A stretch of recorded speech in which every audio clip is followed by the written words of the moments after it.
In a joint press conference with his Iraqi counterpart, Jawad Zarif says the Syrian people are the only side entitled to decide their future.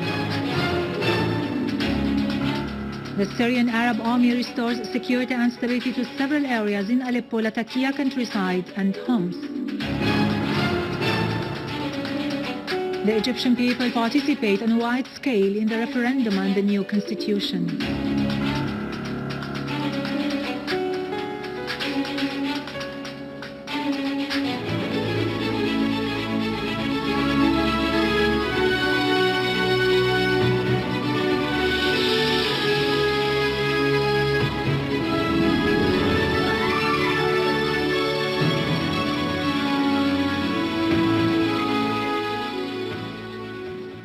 Good afternoon, ladies and gentlemen. This is Yarado Krikorian with the news in English. Iranian Foreign Minister Mohammad Jawad Zarif has said the Syrian people are the only decision maker of their country's future, hoping Geneva II, the international conference on Syria, would lead to the aspired for results.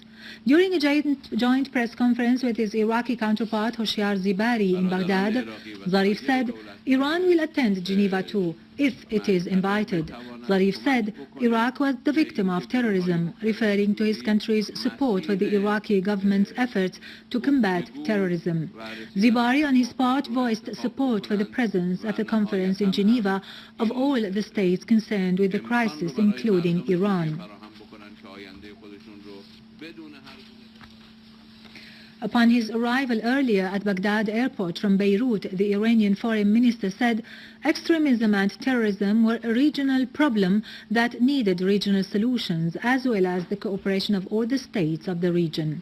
He stressed his country's support for the Iraqi government's efforts in confrontation of extremism and terrorism, calling for abandoning narrow-sightedness and working for the future of the region.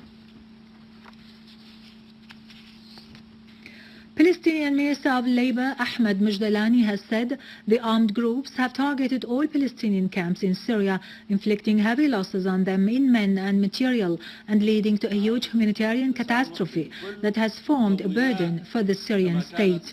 In a press conference held in Damascus, Mojdalani said more than 300,000 Palestinians have been displaced as a result of the armed terrorist groups' assaults against Palestinian camps and houses.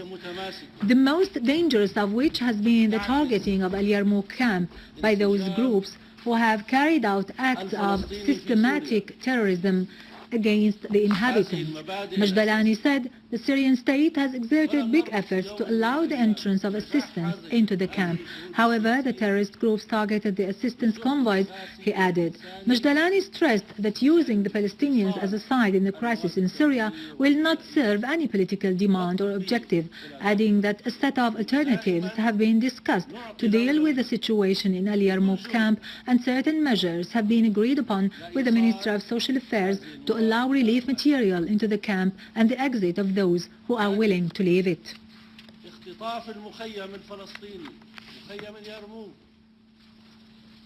The Palestinian People's Committee in the Palestinian refugee camp of Al Yarmouk confirmed that the armed terrorist groups in the camp have attacked by gunfire a convoy of UN Relief and Works Agency, preventing it from carrying aid to the camp. The committee said that upon the arrival of the aid convoy, which consists of several trucks loaded with tons of food, to the southeastern entrance of the camp, the armed terrorist groups inside the camp shot heavy gunfire, preventing again the new attempt to alleviate the suffering of the people inside the camp after all necessary measures were taken by the Syrian government to guarantee the entry of the food assistance in cooperation with the UNRWA. The Palestinian People's Committee called on all the free people in the world to uncover the truth about the armed terrorist groups and their backers, as the facts were distorted, laying false accusations on the Syrian government to divert attention from the reality of what's going on against the Palestinian people inside the camp and also against the Syrian people in Syria as a whole.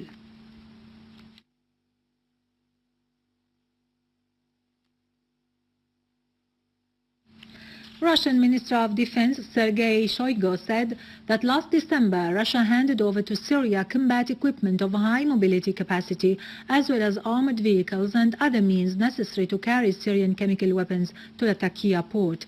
During a video call today with Captain Oleg Bishkorov, commander of Russian warships in the Mediterranean, Shoigu said that the Russian side, in cooperation with the international community, is currently implementing the military-naval phase to ensure the security of shipping and transporting Syrian chemical weapons into their dump. He added that the operational forces of the Russian fleet in the Mediterranean are participating in this task. In turn, Captain Bishkorov said that the heavy atomic missile torpedo Pyotr Veliki, which is part of the Russian fleet in the Mediterranean, is accompanying the Danish ship which carries the Syrian chemical weapons into their dump.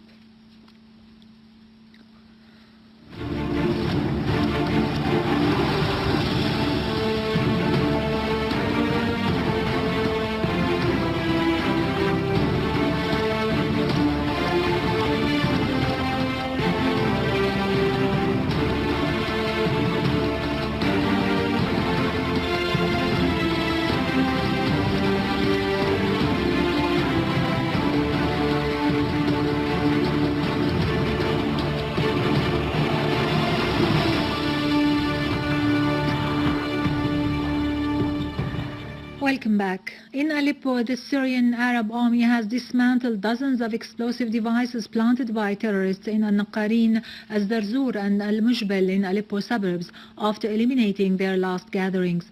The army also foiled an attempt by terrorists to attack inhabitants in the surroundings of Al-Hikmi school and Shamsa in the Al-Rashidin neighborhood in Aleppo, killing and injuring most of the terrorists.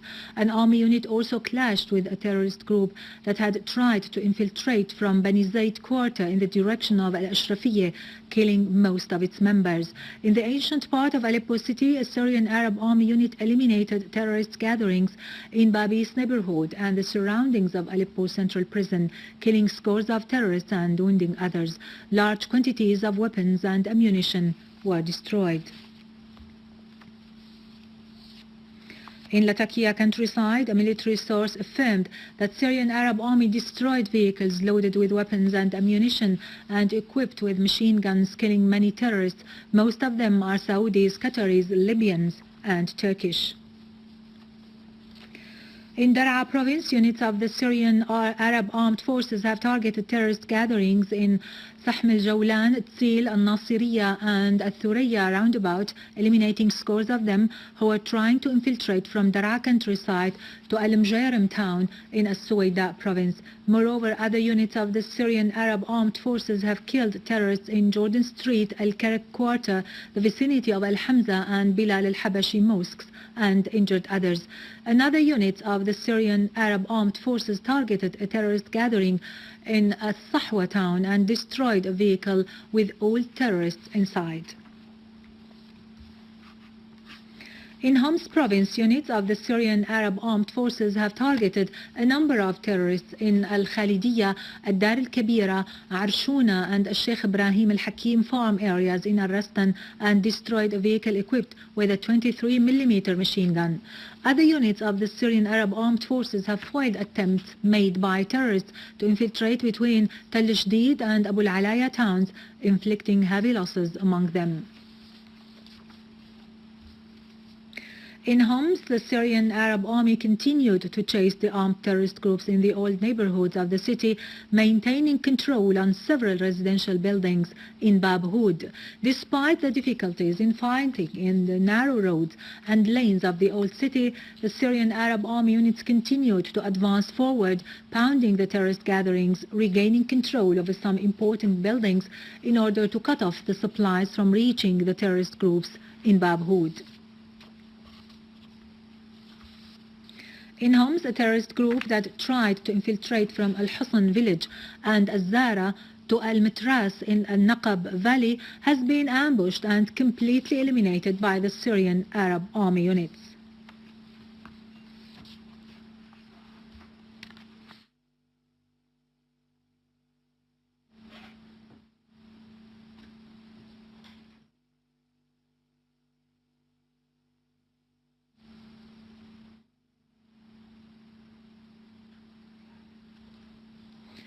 In As-Sina'a neighborhood in Deir ez-Zor, Syrian Arab army is combing the area, killing many terrorists.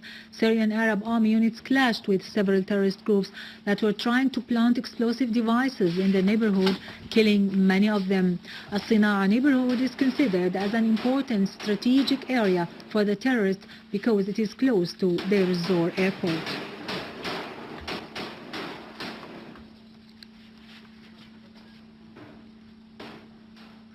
Finally, Egyptians started today voting on a new constitution amid heavy security measures. Egyptians headed today morning to the ballot boxes to vote on the new constitution. There are 52 million eligible voters distributed in 30,000 subcommittees available in 11,000 polling centers. More than 17,000 observers from local and international organizations follow up the voting process amidst heavy security measures. Egyptian acting President Adli Mansour called on the Egyptians to participate in the referendum in order to prove that they are not afraid of terrorism.